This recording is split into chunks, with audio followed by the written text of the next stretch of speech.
अस्सलाम वालेकुम प्यारे viewers, welcome to my channel. उम्मीद करती हूँ कि आप सब खैरियत से होंगे। आज का टॉपिक नहायत इन्फॉर्मेटिव होने वाला है क्योंकि इस टॉपिक के ऊपर बहुत कम वीडियोस आपको मिलेंगी जो कि डिटेल में बताई गई हैं और क्लियरली बताई गई हैं। जैसे कि आप जानते हैं कि मेरा बैंकिंग एक्सपीरियंस है, उसके अकॉर्डिंगली मैं आपको गाइड करूँगी डिसीज्ड अकाउंट के बारे में कि डिसीज्ड अकाउंट क्या होता है। अगर किसी अकाउंट होल्डर की डेथ हो जाती है तो उसकी रखी हुई अकाउंट में मौजूद रकम किसको मिलती है, कैसे मिलती है, कितना टैक्स कट होता है, जल्दी मिल जाती है या नहीं, सारी ईच एंड एवरीथिंग मैं आपको बताने वाली हूँ। और ये नौशीन खान के डिसीज्ड अकाउंट से रिलेटेड बहुत से ये क्वेश्चंस थे जिसके ऊपर मैंने सेपरेटली एक वीडियो बनानी थी, तो इसी वजह से मैं डिसीज्ड अकाउंट का एक मज़ीद टॉपिक के तौर पे जो है वो पूरी एक वीडियो अपलोड कर रही हूँ ताकि सारे क्वेश्चन नौशीन खान के साथ साथ सारों के क्लियर हो जाए। तो बगैर टाइम को ज़ाया कि वीडियो को शुरू करते हो, अगर आप मेरे चैनल पर न्यू हैं तो जल्दी से चैनल को सब्सक्राइब कर दें ताकि मेरी आने वाली हर इन्फॉर्मेटिव वीडियो आप तक रिसीव हो सके। सबसे पहले मैं आपको बता दूं कि बेसिकली डिसीज्ड अकाउंट होता क्या है। डिसीज्ड अकाउंट होता ये है कि फॉर एग्जांपल अगर किसी अकाउंट होल्डर की डेथ हो गई है और जो है वो उसके जो भी लीगल हेयर्स हैं, उसके घर वाले हैं, वो बैंक में जाते हैं, पता लगता है कि जी इस बंदे का इस बैंक में अकाउंट मौजूद है। वो उसका आई डी कार्ड लेके जाते हैं, कंफर्म करते हैं कि हाँ ठीक है, इनका यहाँ पे अकाउंट मौजूद था, अब इस अकाउंट होल्डर की डेथ हो गई है, तो अब हमें क्या करना चाहिए। ये बेसिकली सारा डिसीज्ड केस में आ जाता है और ये डिसीज्ड अकाउंट कहलाता है। और अब इसकी मैं कैटेगरी आपको बता देती हूँ। डिसीज्ड अकाउंट की कैटेगरी डिपेंड करती है उसके अकाउंट में मौजूद बैलेंस पर, यानी कि अगर उसके अकाउंट में मौजूद बैलेंस 50,000 का होगा, 1 लाख का होगा या 1 लाख से ज़्यादा की अमाउंट का होगा। ये 3 कैटेगरी बनती हैं मोस्टली, ठीक है। तो उस सिनेरियो में क्या होगा, मोस्टली बैंक्स में क्या होता है कि अगर तो 50,000 तक का बैलेंस है डिसीज्ड पर्सन के अकाउंट में, तो फिर ब्रांच लेवल पे ही आपका सारा इशू रिजॉल्व हो जाता है और जो भी लीगल हेयर्स होते हैं आपस में डीलिंग करके बैंक वालों की जो भी ओपिनियन होती है उनको हैंड ओवर कर देते हैं अमाउंट चेक के ज़रिए, ठीक है। इसके अलावा अगर 1 लाख की अमाउंट होगी तो क्या होगा और 1 लाख से ज़्यादा की अमाउंट होगी तो क्या होगा, उस सिनेरियो में भी मैं आपको बता देती हूँ।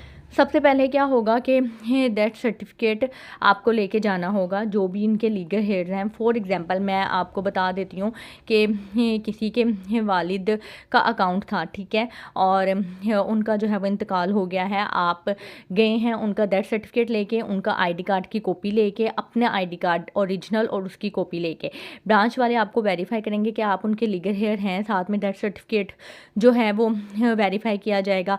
सबसे पहले तो बैंक वाले जो हैं वो आपसे डेथ सर्टिफिकेट लेके उस अकाउंट को डिसीज्ड मार्क करवाएंगे ताकि उसमें मज़ीद कोई इन आउट ना हो, ठीक है। और डिसीज्ड मार्क करवाने के बाद वो आपको स्टेटमेंट देंगे उस डिसीज्ड पर्सन के अकाउंट के।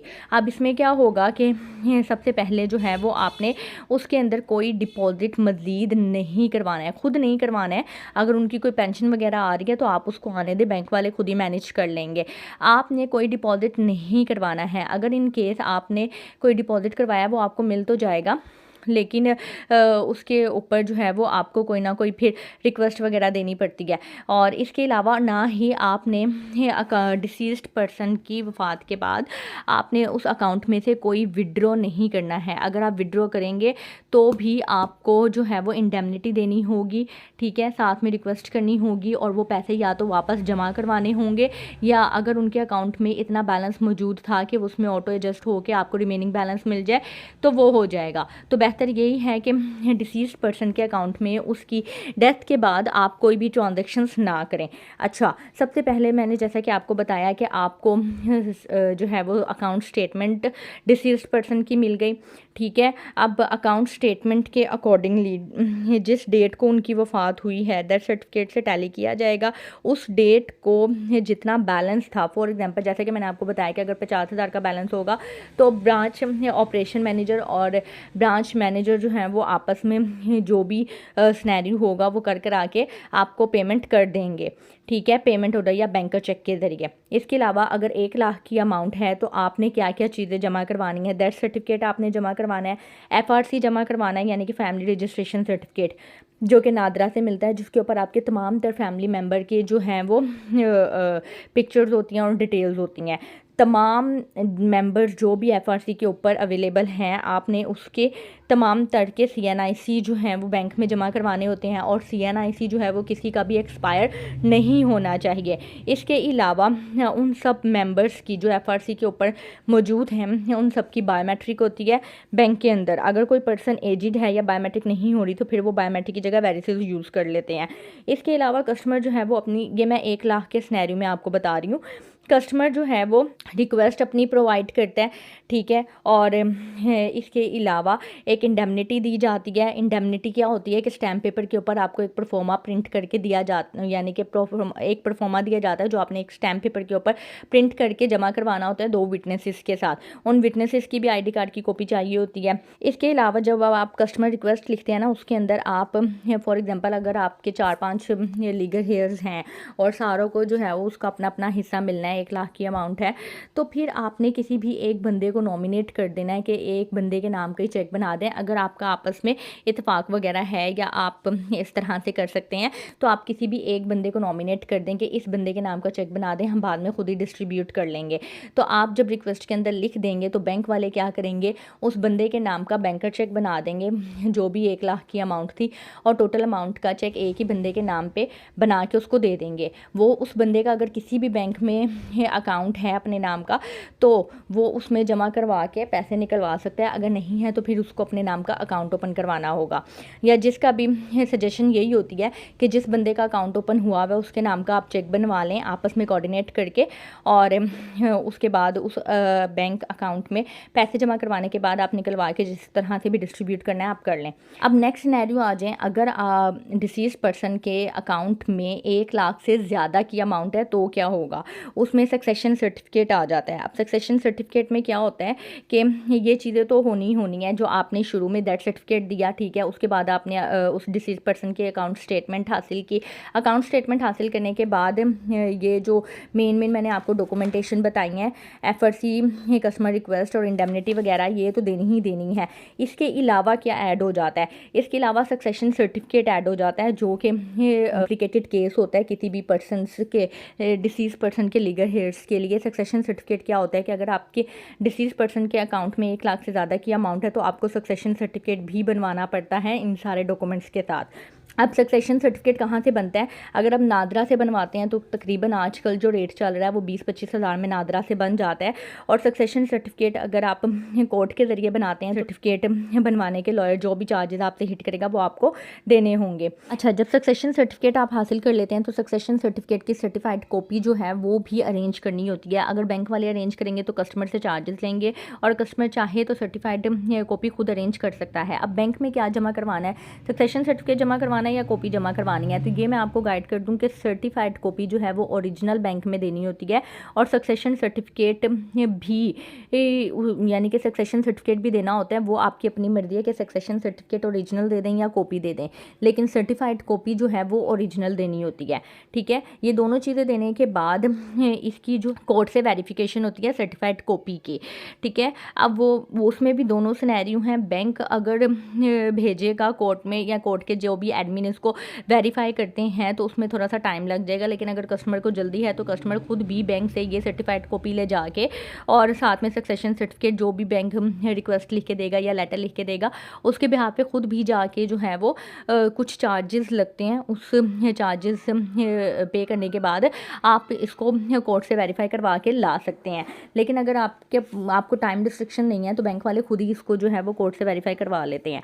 अच्छा, इसके बाद क्या होता है कि बैंक की इंटरनल कुछ रीजन से अप्रूवल आनी होती है, और जब वो अप्रूवल आ जाती है तो फाइनली आप की जो पैसे हैं वो चेक के ज़रिए, यानी कि बैंकर चेक के ज़रिए लीगल हेयर्स को मिल जाते हैं। अब इसमें भी वही सिनेरियो है कि आप किसी भी एक बंदे को नॉमिनेट कर सकते हैं कि इस बंदे के नाम का जो है वो बना दें, बैंकर चेक बना दें, हम खुद ही बाद में डिस्ट्रीब्यूट कर लेंगे। अब इसमें भी मैं आपको एक स्पेशल बात बता दूं कि अगर आप सक्सेशन सर्टिफिकेट नादरा से बनवाते हैं तो नादरा जो सक्सेशन सर्टिफिकेट लिख के देता है उसके अंदर वो एक बंदे को जिसको भी आप नॉमिनेट करवाते हैं उसको सिर्फ इस पर्पज़ के लिए नॉमिनेट करके देता है कि आप कि वो बंदा सारों के बिहाफ पे सारों के चेक रिसीव कर सकता है, यानी कि सबको चेक लेने जाने के लिए खुद बैंक विजिट नहीं करना पड़ेगा, कोई भी एक बंदा लीगल हेयर में से जाके सबके चेक रिसीव कर लेगा। लेकिन चेक सबके ही नाम के सेपरेटली बनेंगे और सबको ही अपने अपने अकाउंट ओपन करवा के किसी भी बैंक में उसमें जमा करवाना होगा। लेकिन अगर आप लॉयर से बनाते हैं यानी कि कोर्ट के ज़रिए बनवाते हैं सक्सेशन सर्टिफिकेट तो उसके अंदर आप प्रॉपरली ये लाइन मेंशन करवा सकते हैं कि इस बंदे के नाम का एक ही चेक बना दें और आप सब जो हैं वो इस एक बंदे को नॉमिनेट कर रहे हैं तो जिसका बैंक अकाउंट होगा उसको नॉमिनेट कर दें, अगर आपस में आप इस तरह से कर सकते हैं तो ठीक है। तो ये सारी चीज़ें थी जो मैंने आपको क्लियर कर दी हैं, सारी डॉक्यूमेंटेशन बता दी है। डॉक्यूमेंटेशन के बाद मैंने आपको जो है वो सक्सेशन सर्टिफिकेट का भी बता दिया, पेमेंट का भी बता दिया। अब पेंशन का सबसे मेन केस है जिसके बारे में नौशीन खान ने स्पेशली पूछा था कि पेंशन का क्या है, कि पेंशन के सिनेरियो में अगर फॉर एग्ज़ाम्पल फ़र्स्ट हर महीने की फ़र्स्ट को जो है वो पेंशन आती है और 16 तारीख को या 15 तारीख को या किसी भी डेट को अगर पेंशनर की डेथ हो गई है तो उस डेट तक की फॉर एग्जांपल अगर 15 तारीख को हुई है तो 15 तारीख तक की जो भी पेंशन बनती होगी वो कस्टमर को मिलेगी। 15 तारीख के बाद की जितनी भी पेंशन होगी या उस पेंशन अगर सेविंग अकाउंट ओपन हुआ हुआ है उस पेंशन सेविंग अकाउंट के ऊपर जो भी प्रॉफिट आया हुआ है वो सारा कुछ मीन के उस डेट के बाद डेट के बाद कि जितनी भी क्रेडिट ट्रांजैक्शंस होंगी, चाहे वो सेविंग की हो, चाहे वो प्रॉफिट की हो, चाहे वो पेंशन क्रेडिट की हो, जो भी होगी वो सारी अमाउंट वापस उसके डिपार्टमेंट में चली जाएंगी। यानी कि जो प्रॉफिट होगा वो बैंक में चला जाएगा और जो पेंशन होगी वो डिपार्टमेंट को यानी कि जिस डिपार्टमेंट से पेंशन आती है उस डिपार्टमेंट में वापस चली जाएगी। इसके अलावा उस डेथ डेट के बाद अगर किसी ने कोई आप के घर वालों में से या कहीं से भी कोई चेक डिपॉजिट हुआ होगा तो वो चेक आपको मिल जाएगा। यानी कि फॉर एग्जांपल अगर उस डिसीज्ड पर्सन की डेथ डेट के बाद कोई क्रेडिट चेक हुआ है तो वो चेक की अमाउंट आपको मिल जाएगी, वो वापस नहीं जाएगी। ठीक है। अब मैं आपके क्वेश्चन एक दफ़ा रीड कर देती हूँ नौशीन खान। होपफुली कि मैंने जो है वो सारे क्वेश्चन के आंसर्स कर दिए हैं इस वीडियो के अंदर, आपको क्लियर हो गए होंगे। सबसे पहले आपने पूछा था कि बैंक में डिसीज अकाउंट के लिए सक्सेशन सर्टिफिकेट बनवाने के बाद कितना टाइम पीरियड लगता है अमाउंट को निकलवाने में। जैसे कि मैंने आपको बताया कि सक्सेशन सर्टिफिकेट के बाद सर्टिफाइड कॉपी भी अरेंज करनी होती है। सर्टिफाइड कॉपी के बाद उसकी कोर्ट से वेरिफिकेशन होती है। कोर्ट से वेरिफिकेशन करने के बाद बैंक की कुछ इंटरनल रीजन से उसकी अप्रूवल आनी होती है, तो इसमें काफ़ी टाइम लग जाता है। आप यूँ कह लें कि 2 से 3 कारोबारी वीक्स जो हैं वो लग जाते हैं। तो ये थोड़ा सा टाइम टेकिंग प्रोसेस होता है अगर सक्सेशन सर्टिफिकेट डिसीज्ड अकाउंट में इन्वॉल्व हो जाए। लेकिन अगर 50,000 या 1 लाख तक की अमाउंट है तो फिर आपको पेमेंट जल्दी मिल जाती है। इसके आगे और क्या, सक्सेशन सर्टिफिकेट बैंक में सबमिट करवाना होता है या उसकी फ़ोटोकॉपी, ये भी मैंने आपको जवाब दे दिया है कि सक्सेशन सर्टिफिकेट की सर्टिफाइड कॉपी ओरिजिनल देनी होती है और सक्सेशन सर्टिफिकेट जो ओरिजिनल होता है उसकी कॉपी प्रोवाइड करनी होती है। इसके अलावा और डिसीज्ड अकाउंट से रकम निकलवाने पर कोई टैक्स या चार्जेस लगते हैं, ये सारा कुछ जो है वो बैंक देख लेगा। जितनी भी अमाउंट का वो आपको चेक बना के देगा वो आपने अपने अकाउंट में जमा करवा देना है। कितनी अमाउंट कट होकर पैसे मिलते हैं लीगल हेयर्स को, कटिंग सचेस कोई भी नहीं होती, जो चीज़ें होती हैं वो मैंने आपको गाइड कर दी हैं। सिस्टर, अगर कोई पेंशनर बैंक अल हबीब में पेंशनर अकाउंट को ओपन करवाता है और उसमें कुछ रकम इन्वेस्ट करता है और फिर प्रॉफिट भी रेगुलरली नहीं लेता, तो क्या पेंशनर की डेथ के बाद बैंक उसके लीगल हेयर्स को उसकी पूरी रकम वापस करते हैं प्रॉफिट के साथ? देखें, प्रॉफिट तब तक का मिलेगा जब तक कि वो जो पर्सन था वो हयात था। उसकी डेथ के बाद जितना भी प्रॉफिट होगा वो बैंक को वापस चला जाएगा और जो मीन के पेंशन वगैरह आई होगी वो डिपार्टमेंट को वापस चली जाएगी। जितना भी प्रॉफिट जमा हुआ है अकाउंट में या फिर सिर्फ प्रिंसिपल अमाउंट ही वापस, ये मैंने आपको जवाब दे दिया। और क्या, अकाउंट होल्डर की डेथ के बाद जो प्रॉफिट लगता रहता है जब तक सक्सेशन सर्टिफिकेट का प्रोसेस कंप्लीट नहीं हो जाता, क्या कब तब तक का प्रॉफिट मिलता है या सिर्फ डेट ऑफ डेथ तक का प्रॉफिट काउंट होगा लीगल हेयर्स को देते हुए? ये मैंने आपको बता दिया है कि प्रॉफिट जो है वो सिर्फ डेथ डेट तक का ही आपको मिलता है, उसके बाद का वापस चला जाता है। कुछ बैंक्स माइट भी दे दें, लेकिन ये ऑडिट ऑब्जेक्शन होता है। अगर वो आपको दे रहे हैं तो ये उनका बाद में ऑडिट ऑब्जेक्शन लग सकता है। अच्छा, एक और आपका है कि डिसीज्ड अकाउंट के लीगल हेयर्स को अमाउंट चेक के थ्रू बैंक्स देते हैं या कैश की सूरत में, या फिर हेयर्स को अकाउंट में डायरेक्ट ट्रांसफ़र करते हैं? नहीं, डायरेक्ट ट्रांसफ़र नहीं करते, बैंकर चेक के थ्रू यानी कि पेमेंट ऑर्डर के थ्रू जो है वो पेमेंट दी जाती है, जैसे कि मैंने आपको सारा प्रोसीजर बताया है। होपफुली कि वीडियो आपको पसंद आई होगी, इन्फॉर्मेटिव लगी होगी और आपके क्वेश्चन क्लियर हो गए होंगे। अगर इसके अलावा भी आपके माइंड में कोई क्वेश्चन है डिसीज़ केस को लेके तो आप मुझे कमेंट बॉक्स में बता सकते हैं, मैं आपको गाइड कर दूँगी। वीडियो बहुत मेहनत से बनती है, बहुत सर्चिंग के बाद, बहुत डिटेल्स के बाद मेरी पूरी कोशिश होती है कि ईच एंड एवरीथिंग की सही क्लियरली डिटेल लेने के बाद मैं आपके लिए वीडियो बनाऊँ। अगर आपने वीडियो को यहाँ तक देखा है तो चैनल को सब्सक्राइब लाजमी कर दीजिएगा, अगर अभी तक नहीं किया है तो शेयर कर दीजिएगा उन लोगों के साथ जिन लोगों को इसकी ज़रूरत है। अपना ख्याल रखिएगा, दुआ में याद रखिएगा। मुझे इजाज़त दें, अल्लाह हाफ़िज़।